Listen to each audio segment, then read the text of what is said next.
Hi, in this video I'm going to show you how to disable Wallpaper Carousel on Android.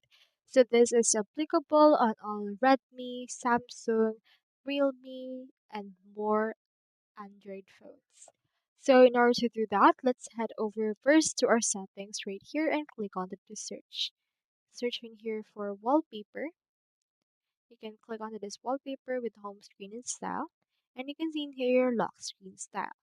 So you can change from your lock screen style that you have right there. So for that, click on this, and then it will show you this. So you can click or change up your lock screen style options right here.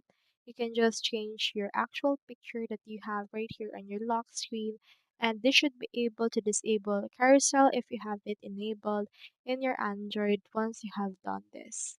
So that's how you disable wallpaper carousel on Android. Hope we help.